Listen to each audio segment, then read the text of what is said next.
Antes que nada, agradecerle a Expodeco por la oportunidad que nos da para poder compartir con ustedes nuestros proyectos, nuestras aproximaciones. Nos parece tan importante como la producción de obras mismas, la posibilidad de discusión y de reflexión y de crítica. Esta charla, en realidad, la hemos nombrado Habitando la Diversidad, porque en realidad es el trabajo que venimos haciendo dentro de una diversidad y que les vamos a explicar. Estamos dentro, bueno, Habitando la Diversidad, como les dije, es el tema sobre el cual vamos a trabajar. Contamos con un territorio y un tejido urbano bastante complejos.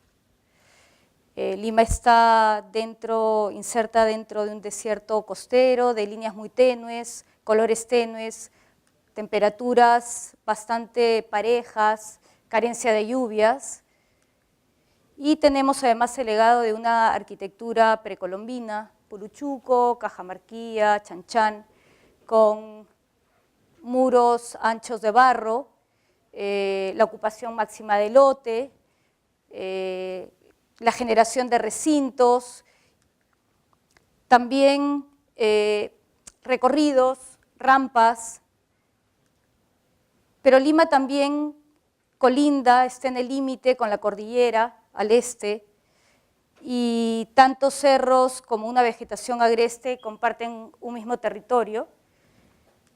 Estos son más bien los recuerdos de mi niñez. Desde aquí, desde esta diversidad, es que quiero poderles explicar el trabajo que venimos realizando. En realidad vivimos en la diversidad porque nuestra gente es diversa, nuestra cultura es diversa, nuestra comida es diversa y también es diversa nuestra topografía, nuestro entorno urbano y nuestro entorno natural.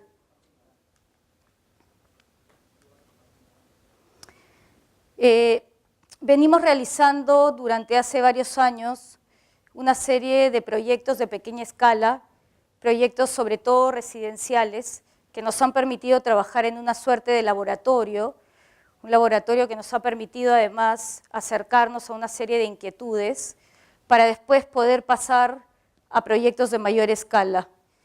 Debo recalcar que sobre todo en los proyectos de mayor escala trabajamos con socios estratégicos y bueno, en este caso hemos trabajado con Rubén Calixten, con Jorge Draxel, Juan Carlos Burga, y en algunos proyectos de pequeña escala ha participado con nosotros Peter Seinfeld. Estamos organizando la charla y en realidad nuestro trabajo está organizado en relación a una tipología que entendemos relacionada con el entorno urbano y el entorno natural. Y entonces nuestro trabajo se va ordenando primero en proyectos en un lote reducido dentro de una trama urbana, dentro de la trama urbana de Lima.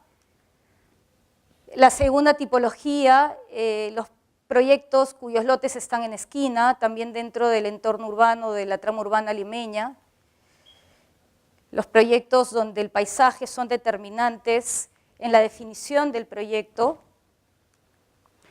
Los proyectos que están relacionados o insertados en el desierto y con una relación directa con el mar.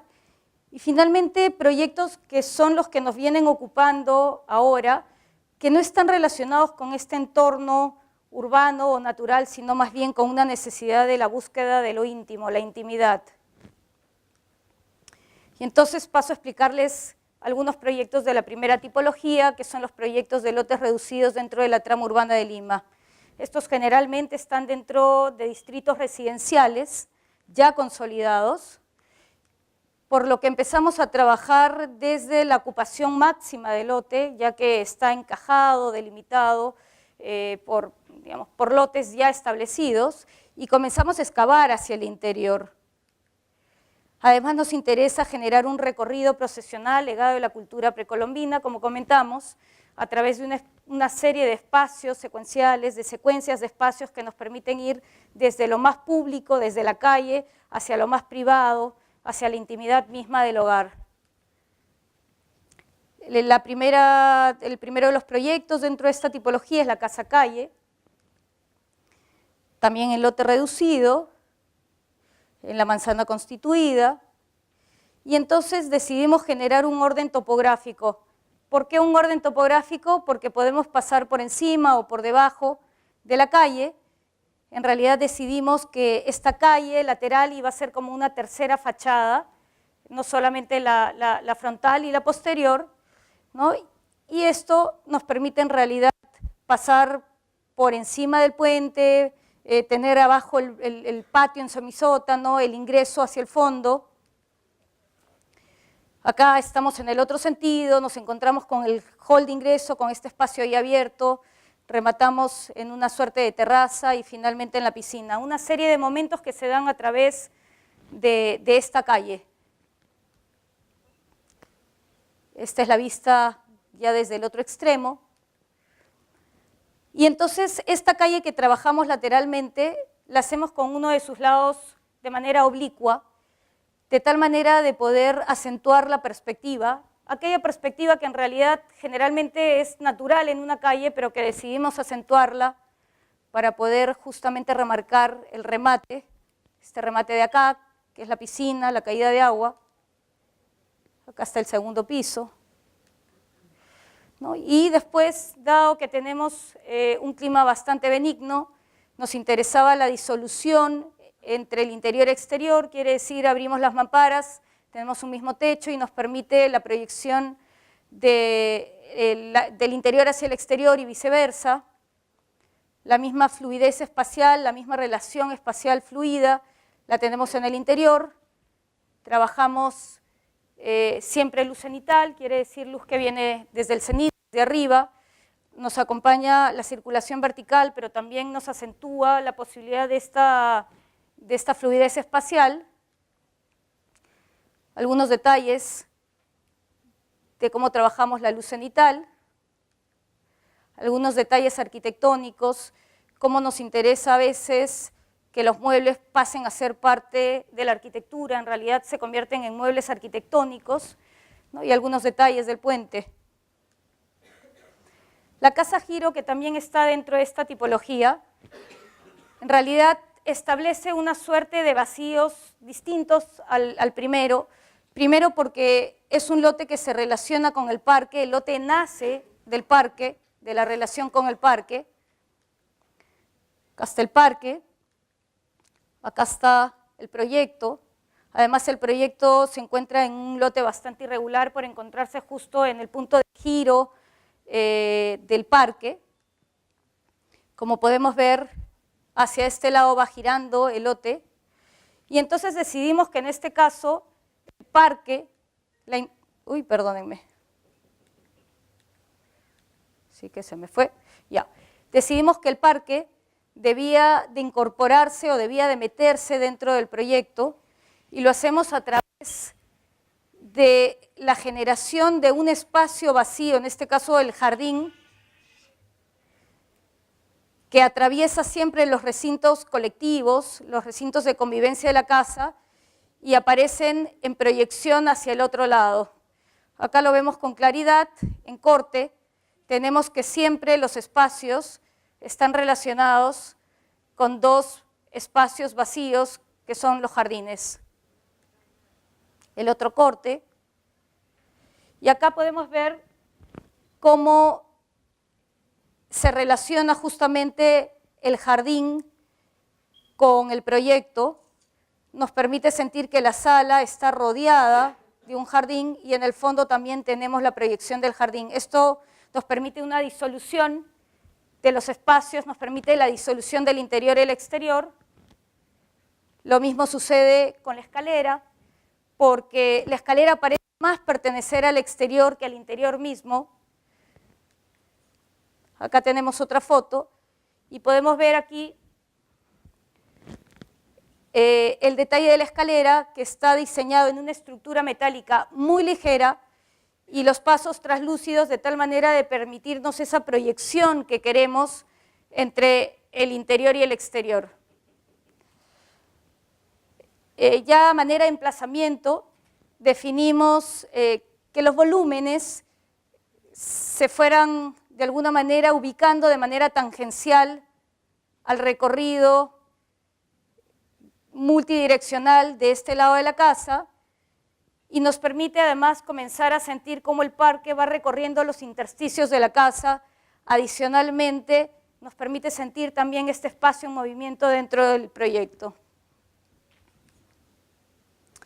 La terraza es la relación, juega un papel importante de relación entre el exterior, pero también entre el exterior y el interior. Y en este caso, también trabajamos un espacio vertical, una fluidez vertical, la hacemos a través de la cocina, que era un espacio de importancia en la casa, y por lo tanto nos permite este manejo espacial y el ingreso cenital de luz nuevamente. La segunda de las tipologías está relacionada con proyectos en esquina, y aquí nuestra propuesta es básicamente un espacio articulador, que generalmente es el jardín, entre el espacio urbano, que es la calle, y el proyecto mismo. En este caso participó con nosotros en la etapa de desarrollo el arquitecto Peter Seinfeld, y además tomamos como un tema importante cuál es la postura de nuestro proyecto frente al entorno urbano. La Casa Tijeral está muy cerca o está dentro del entorno del Parque El Olivar, se proyecta bastante la vegetación a través de las calles,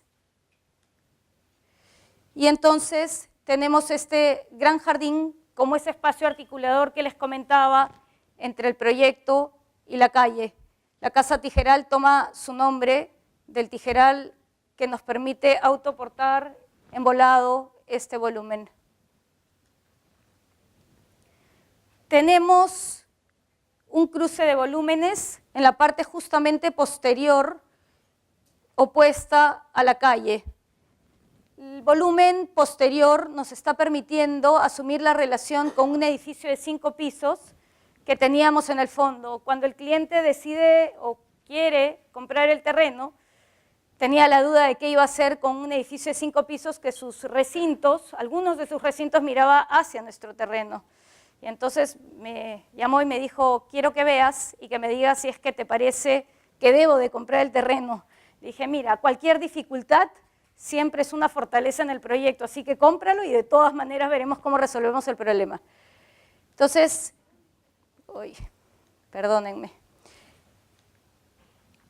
Entonces decidimos que el volumen posterior justamente iba a asumir esta relación, que iba a levantarse, mientras que el segundo volumen, que aparece perpendicular, es un volumen que se mantiene en relación directa con la calle, y además aparece el tijeral como elemento autoportante, y por debajo de ese volumen generamos este recorrido que nos interesa tanto, que es este recorrido procesional que está en este caso acompañado de una serie de texturas, de vegetación, a través del piso, de los muros, etc.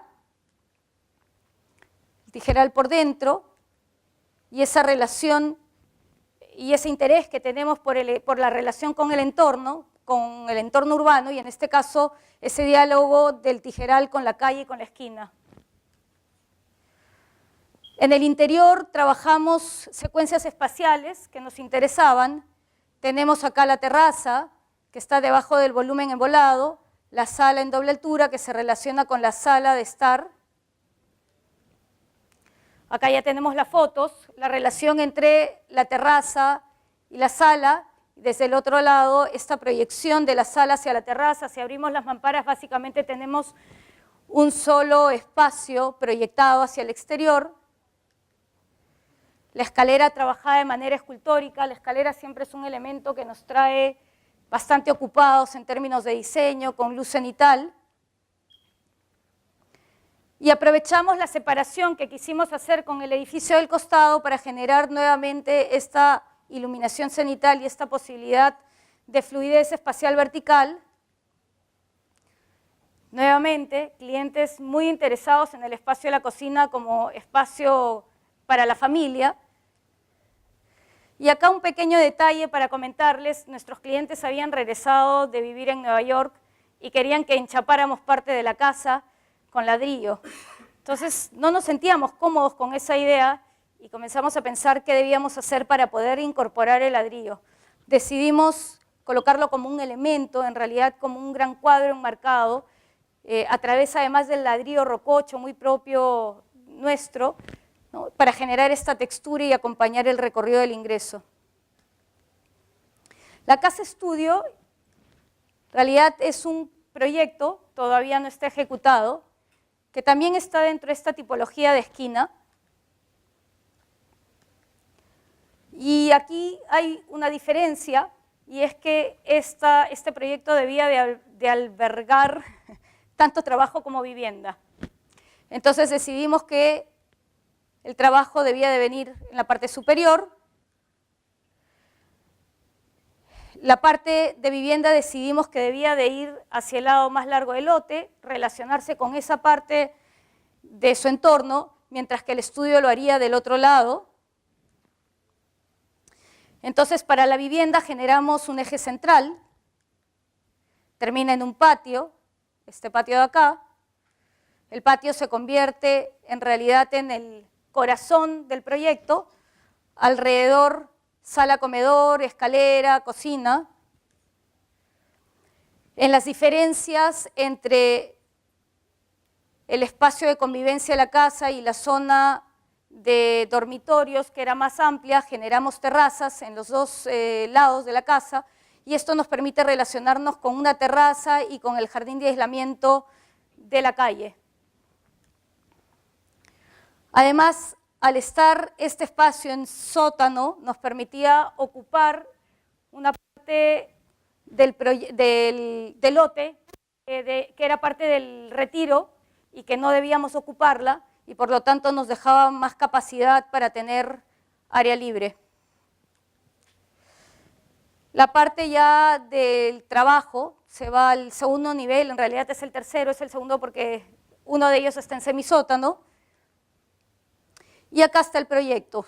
Tenemos un plano, una suerte de dos planos en realidad. Un plano que envuelve toda la parte de trabajo baja y termina generando la terraza, y un segundo plano en concreto que al desfasarse nos permite generar una suerte de balcón, que es un gesto hacia la esquina.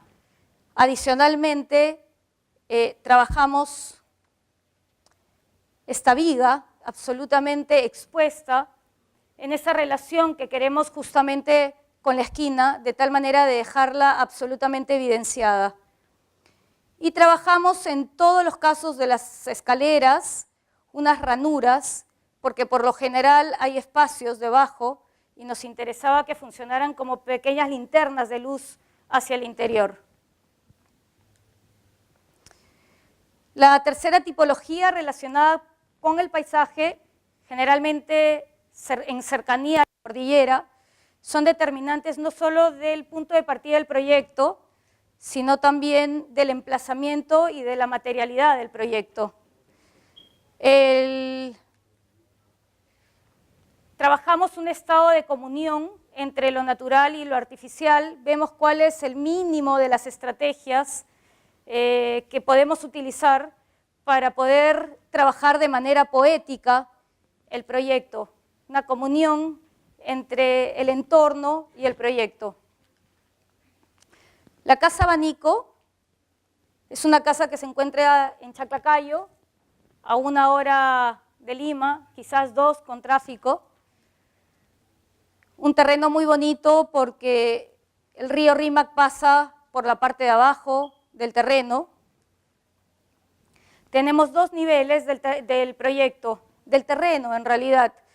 Un primer nivel en la parte inferior relacionada con el río, un segundo nivel más bien relacionada con el gran emplazamiento, la extensión del territorio, el paisaje. Acá está desde el otro lado, los cerros, los árboles.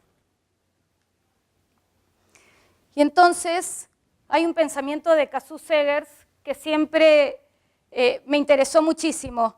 Hay que dar un paso adelante no más un techo que proteja de la lluvia, sino un techo que es muro y es suelo que da cabida frente al paisaje.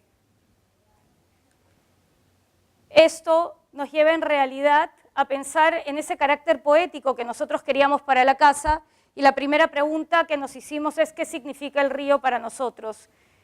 Nos damos cuenta que en realidad guardamos la misma relación de indiferencia que tenemos con el litoral, lo hacemos también con el río Rímac. No es más que una carencia o una ausencia en la trama urbana. Es en ese sentido que nuestro sentido poético va acompañando al río. El río está corriendo acá y estos techos en realidad corren paralelo al río y se abren en forma de abanico hacia la extensión del terreno, de la extensión del paisaje, razón por la cual la casa se llama abanico. Acá tenemos esta relación de techos que se van moviendo de una manera paralela al movimiento del agua del río. Es un proyecto que está ahorita en ejecución y finalmente uno de los techos yace como un gran manto que se suspende y que nos permite en realidad quitarle peso a ese vacío arquitectónico. Finalmente decidimos crear una calle exterior a modo de una quebrada artificial que nos permitiera, acá se puede ver, entre los dos volúmenes, esta calle nos permite primero mediar entre la escala más doméstica y esta escala de la extensión territorial. Nos va cobijando una serie de espacios, como son por acá el comedor, ¿no? Y nos permite sentir cómo el terreno va entrando hacia la casa de manera controlada. Trabajamos materiales como la piedra y la madera, de tal manera de mantener ese estado de comunión, de comunicación con el entorno. Acá es este trabajo de madera que hacemos en el techo, cuando el techo de concreto se encuentra con estos techos de madera embolado que han visto. Un segundo proyecto dentro de esta tipología de paisaje es la Casa Roca. Es un proyecto de hace ya unos años que nos costó mucho y ahora les voy a contar por qué. Está un poco más allá de Chaclacayo, en Santa Eulalia, en una topografía muy escarpada, en un cerro en realidad. Acá está el terreno, era más escarpado todavía, acá ya estaba con cierto trabajo, y nos encontramos con esta roca inmensa, para nosotros de un significado tremendo. El cliente quería que lo sacáramos y nosotros dijimos no, de ninguna manera, y entonces desde aquí es que comenzamos a trabajar. Lo primero que nos propusimos era generar una topografía artificial, porque si trabajamos solamente en base a la topografía natural, era tan escarpado que no hubiésemos podido recorrer la casa en sus exteriores.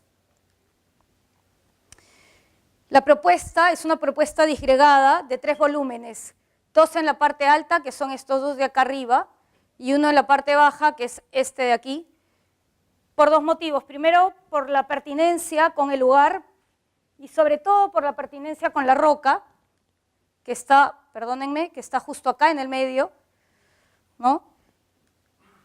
Y la roca, en realidad, es siempre la conexión de la casa. En la parte de abajo, como un gran túnel, durante 5 meses tuvimos a unos 5 pobres hombres haciendo este trabajo magnífico y nos permite unir la zona de dormitorios con la zona que está hacia mí, que es la de convivencia, la de reunión de la familia, y por arriba en realidad es un puente que permite unir los estacionamientos con la zona de ingreso de la casa. Les muestro esta foto porque en realidad parece ser que los reglamentos nos persiguen y era un reglamento absolutamente estricto que quería un lenguaje colonial como generador del condominio, y entonces lo miré al cliente y le dije, para eso no me necesitas, cópiate alguna, ¿cómo podemos hacer una casa colonial en esta época? Más bien vamos a hacer una cosa, nos arriesgamos y tratemos de reinterpretar elementos coloniales y veamos cómo nos va. Entonces fue toda una odisea. Lo primero que hicimos es esta interpretación de la bóveda colonial. Y como en ese entonces realmente no nos interesaba tanto la forma, decidimos abstraer el resto de volúmenes en paralelepípedos muy simples. Nuestra intención en ese momento, nuestro interés en ese momento era más un tema de relación con la roca, con el entorno, con la materialidad, con el emplazamiento. Debo decir que en algún momento, cuando tuve que presentar este proyecto al arquitecto que estaba encargado del comité, y ya me lo había pasado, lo había entendido, yo estaba encantada. Un buen día me cita y me dice, Cintia, ven, quiero decirte algo. En realidad, déjame decirte que me siento ahora mismo como Tom Hanks en la película El náufrago, tratando de pasar la ola, pero estamos a punto de ahogarnos tú y yo juntos porque están a punto de sacarme del condominio por haberte permitido hacer esta casa que es distinta al resto. Bueno, se lo agradecí, creo que el arquitecto terminó saliendo del condominio. Generamos un diálogo fluido entre las vistas con la roca, trabajamos esta gran bóveda, si pueden ver, con una serie de intersticios, ingresos de luz que nos permitían esa relación directa con el recorrido solar. Y pasamos a la otra tipología, es una tipología que nos ha tenido a los arquitectos durante muchísimos años entretenidos, que es la relacionada en realidad con el litoral, con el desierto, con el mar. Y son proyectos, por lo menos los nuestros, que refuerzan el paisaje, que se posan como si fuesen un artefacto dentro del lote, lo ponen en valor. Generalmente son proyectos esculpidos. En este caso voy a presentarles un solo proyecto, que es la casa esculpida, de hace unos años. Está en un lote de gran pendiente, con una vista magnífica al litoral. Nuevamente, con un reglamento bastante estricto de casas continuas y escalonadas. Y lo primero que me dice el cliente es, quiero que saques del anonimato mi casa. Esas fueron sus palabras, recuerdo. Y entonces decidimos, primero, separarnos de los vecinos y segundo, trabajar un paralelepípedo que fuese esculpido con mucho cuidado para generar una relación de vacíos. Acá está cómo nos separamos. Y en la parte ya inferior, un basamento con mucho más fuerza, estereoatómico. Llegamos al proyecto a través de la parte superior. Acá tenemos el ingreso de manera lateral y esta es la vista una vez que ingresamos. Acá hay una suerte de relaciones espaciales entre terrazas y espacios interiores de la casa. Y desde la parte superior, desde donde ingresamos, que es por acá, en realidad podemos ver el trabajo de proyección del interior y al exterior y de relaciones espaciales y de vacíos que generamos en la casa.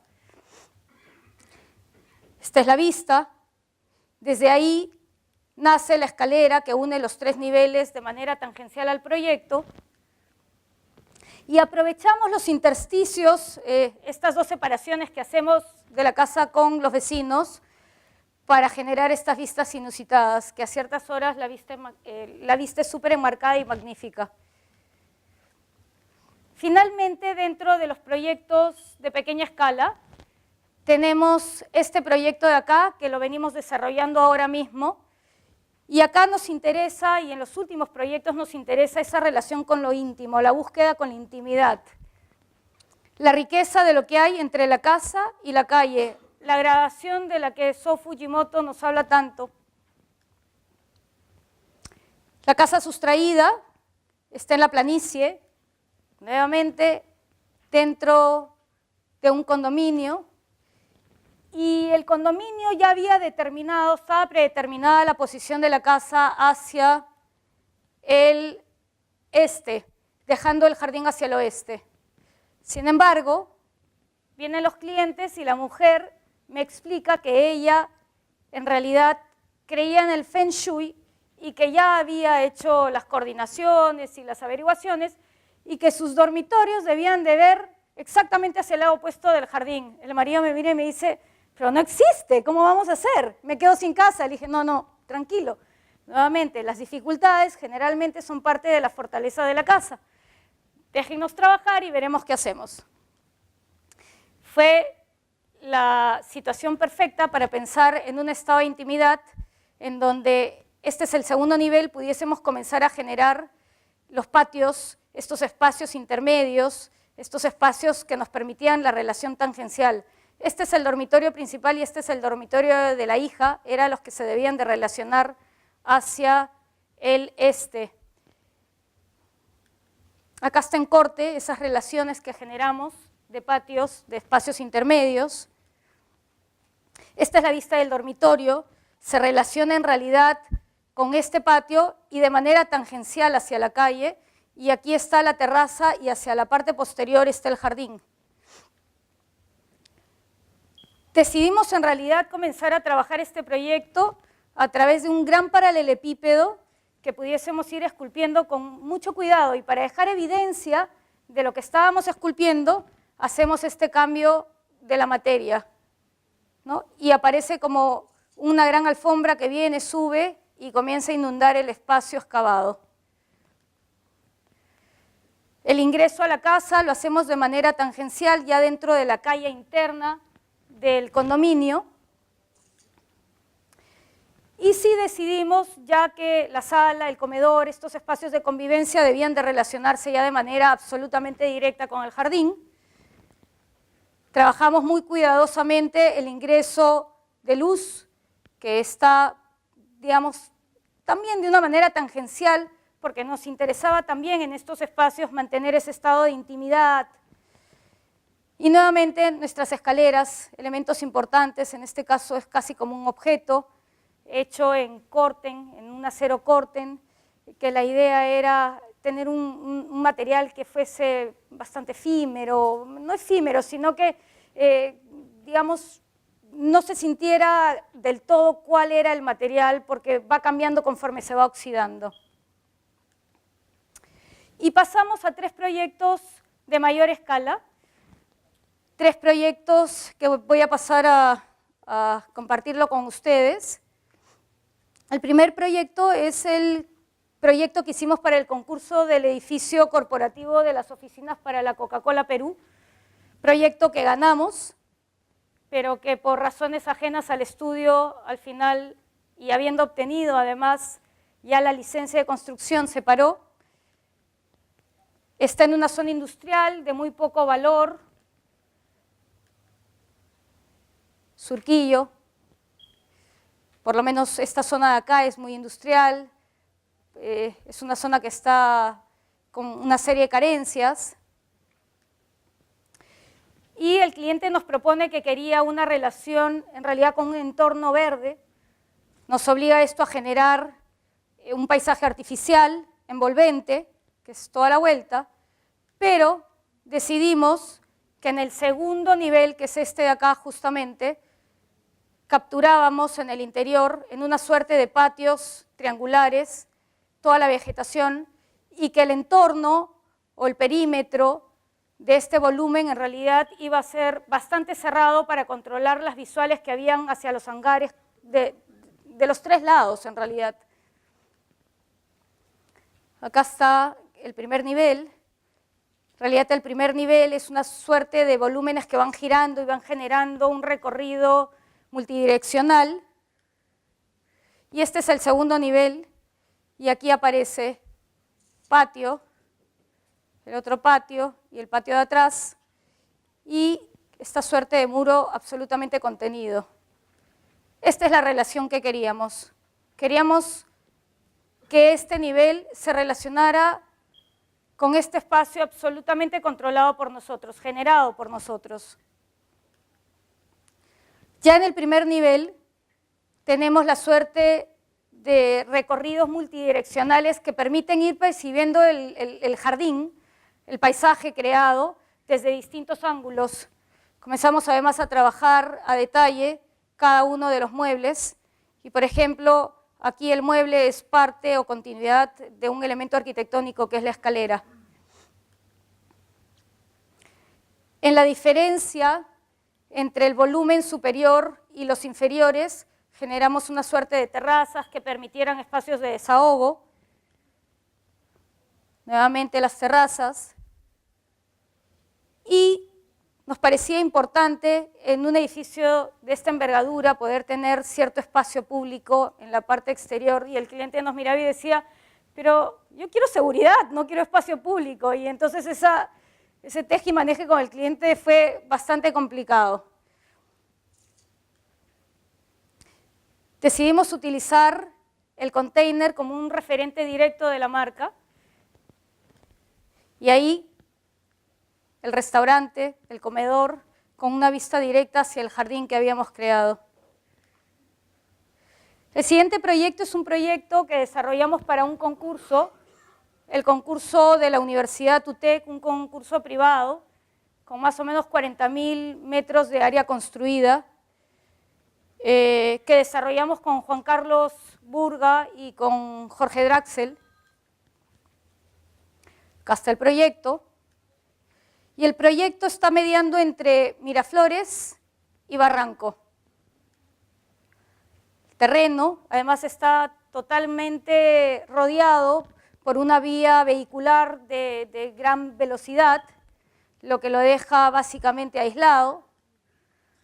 Acá la quebrada nos permite la inserción del paisaje natural hacia el paisaje urbano. Comprendemos la ciudad como una composición de llenos y vacíos, de ritmos, de escalas.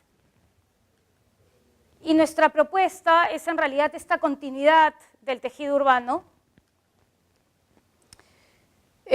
Trabajamos el edificio a través de una serie de partes que formaban un todo, y entonces trabajamos dos escalas, la escala de la parte y la escala del todo.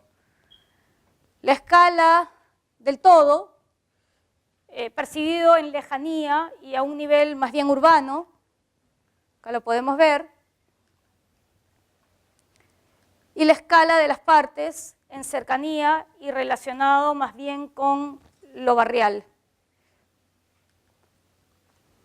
Trabajamos un edificio poroso, permeable, un tamiz que nos permitiera la relación entre los dos distritos. Y al ser este un edificio de gran densidad, con un terreno bastante pequeño, decidimos que íbamos a trabajar un sistema más bien vertical, en donde íbamos a generar una suerte de espacios a través de toda la verticalidad del edificio, como nostalgia a ese campus que nosotros teníamos en mente y que era imposible de lograr, de espacios de convivencia. Decidimos generar conexiones aéreas que nos permitieran además la relación entre los espacios. Acá se puede ver la relación entre los espacios, pero en verticalidad. Este es el primer bosquejo que sale del proyecto, y la relación que hay entre las calles, el interior, el exterior, la fluidez espacial. Acá podemos ver ese tamiz, esa porosidad del edificio que nos permite relacionar los dos distritos, las calles, que nos permiten no solamente esos espacios de convivencia, sino el pase de un lado del edificio al otro, del proyecto al otro. Un gran hall de circulación en el basamento nos recorre todo el largo del proyecto. Nos permite relacionarnos con lo poco que pudimos dentro del basamento establecer como espacios de convivencia, de encuentro, y trabajamos hacia los dos lados del proyecto esta plaza, que es una plaza tanto para Miraflores como para Barranco. Finalmente, un sistema constructivo metálico que nos permitiera que el edificio fuera creciendo en etapas, que era uno de los requerimientos del proyecto, de las bases, y entonces íbamos a ir creciendo, de 2 en 2 hasta terminar en el volumen, en la torre final. Y además percibimos acá una suerte de piel escamada, bastante traslúcida, que encierra en su interior una gran masa.